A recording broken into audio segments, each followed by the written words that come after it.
Hi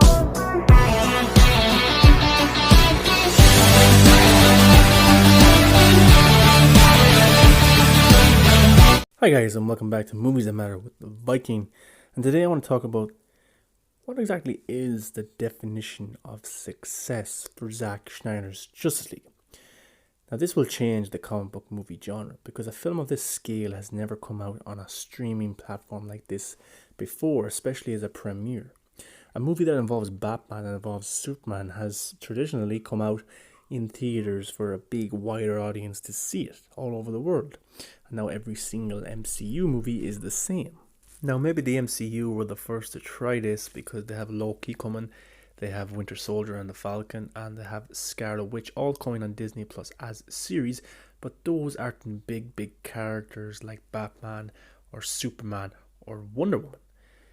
The MCU leaves their big characters for the big screen and trying to make billion-dollar box office and things like that. But DC has gone in a different route. And this is a very interesting and a territory that's unknown for something of such high scale. Now, Zack Snyder is a very conflicted director with critics. Critics seem to hate his films and kind of hate him at times, so it'd be interesting in 2021 to see what the reaction is to Zack Snyder's Justice League. But knowing the critics, knowing the bloggers, knowing the YouTubers, it's probably going to get negative reviews, just like they give Man of Steel and Batman vs Superman, with the audiences liking the film and having cult audiences. And these are kind of high-skilled, high-budget films, but they kind of have a cult following. And I don't mean cult in a bad way. I mean as in there's a following, there's a love for that director and a love for the films he makes, and they come out and they support anything that he does. And Zack Snyder is a very loved director, and he's very connective with his fan base, posting pictures, engaging, talking and things like that. He runs things like SnyderCon, and he appreciates the work that the Snyder fans do for AFSP. So he's a very likable director and likable person. The critics, the bloggers, they don't seem to like him too much. You can see from their reactions and reviews of Man of Steel, of Watchmen, and Batman vs Superman. And I'm sure, and this is just me taking a guess, but I'm sure they'll have negative reviews for Zack Snyder's Justice League because those are the ones who didn't want the film to come out in the first place because they said it didn't exist or would never happen. It would never come out, but it is coming out, and it makes them kind of look bad. And I'm sure they will say that it's a terrible movie and you shouldn't watch it. But the thing is, it's on a streaming service and they have to review it because that's their content. They have to actually go and watch the film and review it. So they're going to have to get HBO Max to watch it. And that's a win-win for HBO, absolutely. And it's kind of bittersweet that these bloggers, these critics have to go and they have to buy HBO Max to go and watch these shows and to review it and talk about it.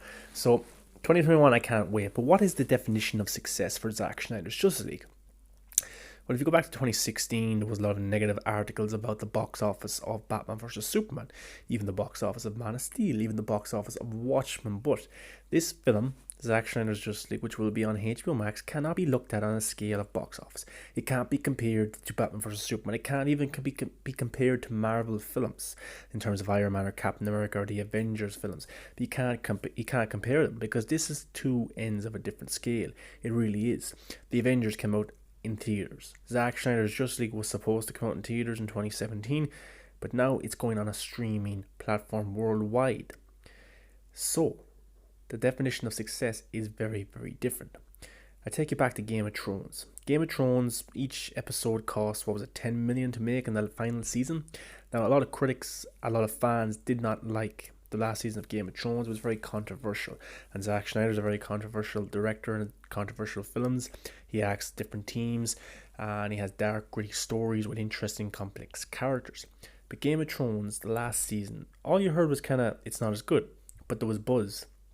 There was talk, there was articles, there was breakdowns, there was videos, there was everything got to do with Game of Thrones. There was buzz.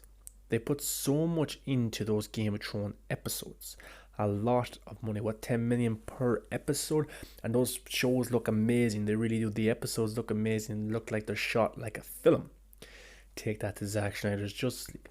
Zack Snyder's Justice League needs to be a success in terms of buzz, in terms of reaction, in terms of views, in terms of people gaining the platform, tuning into the platform, and getting a discussion going. Now, in 2021, when Zack Snyder's Justice League comes out, there will be times that people will say it's bad. There will be critics and bloggers that will say those things. But don't worry about that. Go watch it yourself. This is a thing with Rotten Tomatoes. If you look at a lot of their kind of mixed films that they don't really like and give bad reviews for, the audience score is usually much, much higher. And you can see that with Zack Snyder films. You can see that even with films that they gave great reviews, the average audience rating is very, very low. So that's why for me personally, I don't really go off Rotten Tomatoes anymore. I used to back in the day, but then when I got more used to gaining my own opinion of films in terms of going to the theaters and understanding the filmmaking art that the director was trying to do, then I didn't really listen to critics that much. But Rotten Tomatoes for this film is absolutely irrelevant because they can't dictate whether people go get into their car and go see a film. Before maybe they could, but this is a streaming service. People can just press play, sit down, relax, watch it. They don't have to go to the effort of going to the cinema. Now, it needs to be a success in terms of buzz, and maybe it already is a success right now. The buzz that the hashtag Release the Snyder Cut has gained over the last nearly 3 years is remarkable, trending, doing events in people's eyes. Zack Snyder releases a photo, it trends, things like that. It's already gained a lot of buzz. And then when HBO Max announced it, what happened?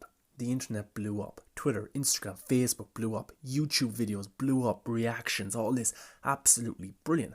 So when Zack Snyder's Justice League comes out, which I think will be in episodic form, imagine the breakdown videos on YouTube. Imagine the reactions week to week. Imagine the trending numbers week to week on Twitter, on Instagram, on Facebook. Imagine the buzz, the talk. Even if a bad episode happens, at least and it leaves a cliffhanger, things like that, it will just gain reaction. And bad publicity is great publicity, really it is. Look at the Joker film. They tried to kill that film before it came out. And it went on and make $1 billion. Everyone wanted to go see, what's this talk about the Joker film? What are people saying? Let me go watch it myself. So even if there is bad buzz in terms of critics, in terms of bloggers around Zack Snyder's Justice League, before it comes out or after the first episode, people will want to tune in to see what it's all about, because it's Batman, it's Superman, it's Wonder Woman, it's these remarkable characters that are known all around the world. And that's what sets itself apart from Disney Plus's Loki and shows like that. These are internationally known characters. They really are. And it's interesting, and I cannot wait for 2021. I really can't. But in terms of success, you can't go off box office numbers. You can't. You can't go off opening weekend numbers. And this kills the blogger's ego. It kills their ego, their articles. It kills their hate train. It really does. Because they can't write an article saying Zack Snyder's Justice League doesn't open to this or doesn't open to that or fails to crack $1 billion, or compared to these MCU films, it doesn't compare. They can't make those articles because it's completely different and it's completely irrelevant. All they can talk about is the quality of the film, and I'm sure they will give bad reviews, and I'm sure the fans will love, because they love Zack Snyder's work. Average audiences do not really care about what Rotten Tomatoes has to say about something on a streaming platform.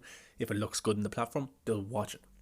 So, buzz, talk, discussion, that's all it needs to be for it to be a success. And if there's huge buzz about it, which there already is when the film was announced, there's already buzz. So Zack Snyder's Justice League, if he wants to continue and do a season 2 or a season 3 or a Justice League 2 or Justice League 3, whatever he's going to call it, whatever it's going to be, film or episodic, for me it's already a success. They're willing to put 10 million per episode into the Game of Thrones, then why not do the same for these seasons of the Justice League? And even if they don't want to go ahead with a Justice League 2 or Justice League 3, or Zack Snyder just wants to call it quits after that film, then that's okay. It could lead to future projects on the platform. It could lead to, I've talked about doing a Batman series with Ben Affleck, or a short Batman film, or a Deathstroke film, or a Cyborg series, or things like that. It could lead to more DC properties coming on the streaming service. And they don't have to be always big, high-scale things, but they can be of movie quality and get big directors over them. Maybe Zack Snyder would like to do other properties, but Zack Snyder's Justice League for me is already a success. And for fulfill the needs of HBO Max. It just needs to create buzz for the platform and gain eyes. And I think it will. It will gain new subscribers. They'll see this film or series that has Batman, Superman, Wonder Woman. Damn, yeah. People want to check that out because they're huge characters. Like if the Disney Plus were to do Avengers film or the Avengers series with Iron Man and Captain America, they would tune in and see what it's like. So I can't wait for 2021.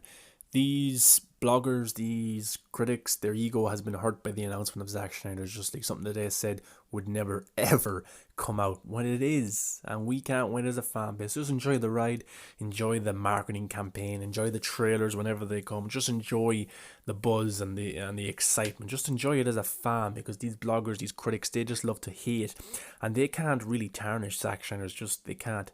They can give bad reviews, but HBO Max probably know this is going to happen anyway, because Batman vs. Superman had the same treatment. Man of Steel had the same treatment. But it's not about them. This is about the fans and giving the fans what they want, because they see a fan base there. And they also see money with this.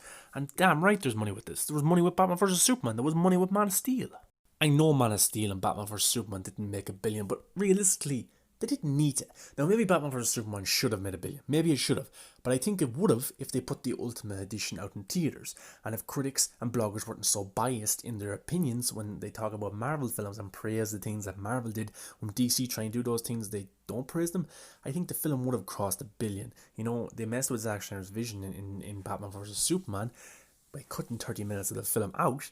And look, Man of Steel did very well. It's the most successful Superman film, and Henry Cavill is the best Superman. He that's no doubt whatsoever. Look at the box office returns on Superman Returns with Brandon Routh. Two completely different films the way they were made.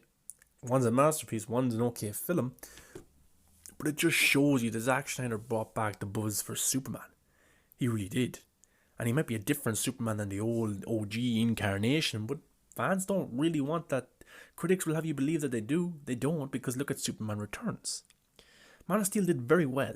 Batman vs. Superman did very well. It made 800 and whatever million, and at the Blu-ray they made 90 million or over 100 million or something like that. So there was an audience there, and Warner Brothers were too blind by critics, by bloggers, by egos to see this, to see that there was a fan base that loved these incarnation of the characters and then just backed out. But now AT&T, HBO Max realise that a fan base exists, and they want to give the fans what they want. So 2021 will bring Zack Snyder's Justice League. I'll be there, you'll be there to sit down, to witness, to watch it.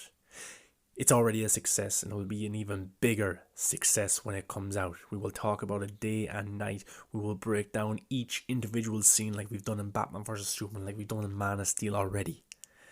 For me, critics, bloggers have been brainwashed by the Marvel formula, and I like Marvel films, I really do, but it's not the only kind of comic book movie that you can make. That's why I hate X-Men, that's why I hate Fantastic Four now being with Marvel, and Spider-Man being with Marvel. I hate that, because it sticks to a formula. We're not going to get very unique, different comic book films. The only hope is the DCEU. It really is. They can make their streaming films. They can make their theatrical films. They can make their TV series. They can do this now. Bring DC Black films into it. It's an interesting and exciting time to be a DC fan. And social media will be absolutely buzzing when this film comes out. Just wait until the first trailer comes out. I can't wait for the excitement and the joy with fans. But anyway, guys, let me know what you think. What is the definition of success with Zack Snyder's Justice League? Am I right? Am I wrong? Let me know what you think it is. Follow me on all the Instagram and the Twitter and the Facebook. Come and engage. Come talk about movies. That's what we love doing. Until next time, guys, stay positive.